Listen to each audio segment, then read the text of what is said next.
Hello everyone, welcome back to my YouTube channel smart study. तो आज हम discuss करेंगे टॉपिक फाइनेंशियल डिसीजंस। ठीक है, मैंने अपनी पिछली वीडियो में बताया था फाइनेंशियल मैनेजमेंट क्या होता है और इसके ऑब्जेक्टिव। आज मैं डिस्कस करूँगी आपके साथ फाइनेंशियल डिसीजंस के बारे में कि कौन कौन से फाइनेंस के डिसीजंस होते हैं जो कंपनी लेती है। ठीक है, तो वीडियो शुरू करने से पहले मैं आपको बताना चाहती हूँ कि अगर किसी भी स्टूडेंट को बिजनेस स्टडी के किसी भी टॉपिक में डाउट है तो आप मेरे को कमेंट सेक्शन में बता सकते हो, मैं उस पर वीडियो बना के अपलोड कर दूँगी। ठीक है, चलिए टॉपिक स्टार्ट करते हैं। Financial decisions. Financial decisions means नाम से क्लियर होता है, फाइनेंस के रिलेटेड डिसीजंस लेने, फाइनेंशियल मैटर्स के रिलेटेड डिसीजंस लेने, उनको फाइनेंशियल डिसीजन का नाम दिया जाता है। देखो, various decisions related to financial matters of a business enterprises are known as financial decision। ठीक है, अब फाइनेंशियल डिसीजन 3 टाइप्स के होती हैं, 3 कैटेगरीज में हम क्लासीफाइड करते हैं फाइनेंशियल डिसीजन को। First one is investment decision, then financing decisions और थर्ड है डिविडेंड डिसीजन। इन्वेस्टमेंट डिसीजंस में क्या होता है, where should investment to be made, कहाँ पर हमने इन्वेस्टमेंट करनी है उसके रिलेटेड डिसीजंस लेने। फाइनेंसिंग में है from where should be the funds obtain, means कि कहाँ से हमने फंड्स को ऑब्टेन करना है उसके रिलेटेड डिसीजंस लेने। और डिविडेंड में होता है कि हमने कितना प्रपोर्शन है वो डिविडेंड का डिस्ट्रीब्यूट करना है शेयर होल्डर्स को और कितना हमने रिटेन करके रखना है। ठीक है, what proportion of profit should be distributed as a dividend. ठीक है, तो ये 3 मेजर पॉइंट्स हैं। ठीक है, जहाँ पर हम फाइनेंशियल डिसीजंस लेते हैं। ठीक है, फर्स्ट को एक्सप्लेन करते हैं। Investment decisions. Investment decisions means कि कहाँ पर हमने इन्वेस्टमेंट करनी है उसके रिलेटेड डिसीजंस लेने। Investment decisions are related with making the decisions about the total investment to be made and the investment to be made in different assets.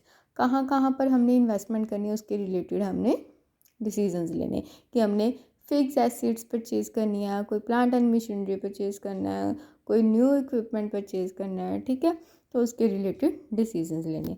अब ये जो इन्वेस्टमेंट डिसीजंस हैं वो भी 2 पार्ट्स में फर्दर डिवाइड होता है, long term decision and short term decision.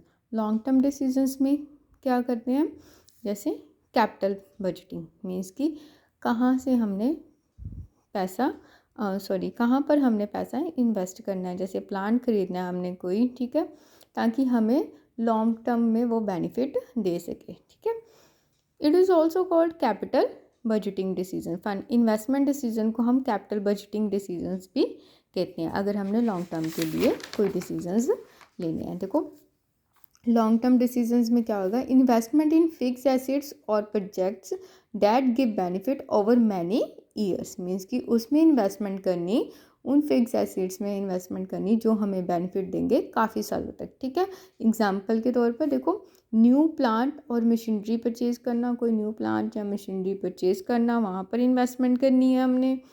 Introducing new product, कोई न्यू प्रोडक्ट इंट्रोड्यूस करना, मार्केट में लेके आना है। एक्सपेंशन ऑफ बिजनेस, बिजनेस को बढ़ाना है किसी तरीके से। ठीक है, वहाँ पर पैसा लगाना है।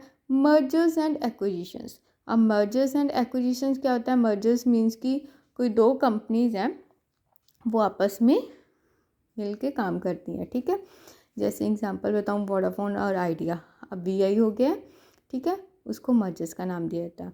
ठीक है, एक्विजिशन मीन्स कि एक स्ट्रॉन्ग कंपनी वीकर कंपनी को अक्वायर कर लेती है। ठीक है, नेक्स्ट है रिप्लेसमेंट ऑफ ओल्ड इक्विपमेंट, कोई ओल्ड इक्विपमेंट है उसकी रिप्लेसमेंट करनी है। क्लियर, तो ये सब लॉन्ग टर्म डिसीजंस में आते हैं। शॉर्ट टर्म डिसीजंस में क्या होगा कि इन्वेस्टमेंट इन करंट एसेट्स, करंट एसेट्स में इन्वेस्टमेंट करनी जिनको हम इजीली कैश के में कन्वर्ट कर सकते हैं। ठीक है, required for day to day operations.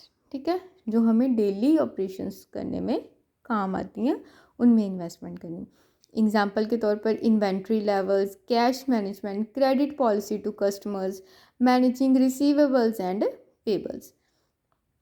Clear, receivable and payables का पता है आपको।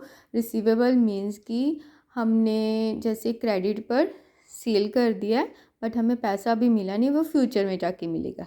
क्लियर, उनको मैनेज करना। पेबल्स मीन्स कि हमने क्रेडिट के बेसिस पे पैसा गुड्स लिए हैं बट पेमेंट अभी की नहीं है, वो फ्यूचर में करेंगे। ये करंट लाइबिलिटीज़ में आता है, ये एसेट्स में आएगा। अब इनके ऑब्जेक्ट्स क्या हैं? मैक्सिमाइज रिटर्न, रिटर्न को मैक्सिमाइज करना। इन्वेस्टमेंट डिसीजन का मेन ऑब्जेक्ट क्या है? रिटर्न को मैक्सिमाइज करना। क्या पर्पस है? Highest profit from investment. ठीक है, जो हमने इन्वेस्टमेंट किया उसमें हमें प्रॉफिट ज़्यादा होगा, ज़्यादा प्रॉफिट होगा तो हमारी रिटर्न भी मैक्सिमम होगी। रिड्यूस रिस्क, नेक्स्ट ऑब्जेक्ट क्या है? रिस्क को कम करना। कैसे? Choose safe and profitable investment, बल्कि वो इन्वेस्टमेंट सेलेक्ट करनी जो हमें प्रॉफिट देगी। ठीक है, जो हमारे लिए सेफ भी होगी और हमें प्रॉफिट्स देंगी फ्यूचर में। ग्रोथ एंड एक्सपेंशन, बिजनेस को बढ़ाना मेन ऑब्जेक्ट है। कैसे? Increase market share value. क्या पर्पस होगा इनका? ग्रोथ करने का। बिजनेस को क्यों बढ़ाते हैं? ताकि हम अपने मार्केट की शेयर्स की मार्केट वैल्यू को इंक्रीज कर सकें। नेक्स्ट है ऑप्टिमम कैपिटल यूटिलाइजेशन, जो हमारे पास कैपिटल अवेलेबल है उनका प्रॉपर तरीके से या सही तरीके से यूज़ किया जा सके। कैसे? पर्पस क्या है?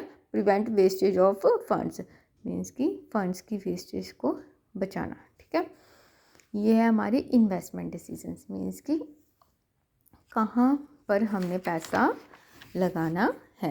नेक्स्ट है हमारा फाइनेंसिंग डिसीजंस, मीन्स कि फाइनेंस के रिलेटेड कि कहाँ से हमने पैसा लेना है, फाइनेंस करना है। ठीक है, financing decisions refer to decisions made by a business regarding how to raise funds to finance its operations and growth. कहाँ से हमने फंड्स को रेज करना है ताकि हमारे बिजनेस की ग्रोथ हो सके।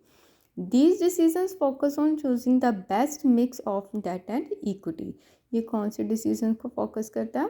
कि मिक्सचर हो डेप्ट का और इक्विटी का, मीन्स कि कितना हमारा हमने बाहर से पैसा लेना और कितना हम शेयर्स इशू करके कंपनी के पैसा ले सकते हैं। ठीक है, सोर्सेज ऑफ फाइनेंसिंग इंक्लूड, क्या क्या सोर्सेज हैं, कहाँ से हम पैसा ले सकते हैं? देखो, शेयर्स इशू करके, बॉन्ड्स इशू करके, लोन के थ्रू, या retained earnings. Retained earnings means कि जो हमें पहले प्रॉफिट हुआ और कितना पैसा हमने रिटेन, मीन्स कि एक पोर्शन रखा हुआ उस प्रॉफिट का, ताकि अगर हमें ज़रूरत पड़े तो हम इस्तेमाल कर सकते हैं। मीन्स कि कितनी रिटेन्ड अर्निंग का पैसा हमने यूज़ करना है, वो सारे सोर्सेज होते हैं फाइनेंसिंग के। अब इनके क्या ऑब्जेक्टिव्स हैं? Minimise cost of capital, cost of capital को मिनिमाइज करना। कैसे? Choose sources of funds that cost the least, means कि ऐसे सोर्सेज को सिलेक्ट करना जिनकी कॉस्ट जो है उनको एक्वायर करने में हमें कम लगे। Clear? Maintaining financial flexibility, financial flexibility maintain करके रखना, इनके रिलेटेड डिसीजंस लेना। कैसे? Ensure ability to raise funds in future. Next है मिनिमाइज फाइनेंशियल रिस्क, फाइनेंस के रिलेटेड जो रिस्क है उसको मिनिमाइज करना है। कैसे? Avoid too much debt, debt increases bankruptcy risk, means कि इतना भी पैसा हमने बाहर से नहीं लेना जो कि हमें डाउट हो कि हमारा पैसा बाद में वो हो जाए, बैंक्रप्स का रिस्क हो जाए। क्लियर?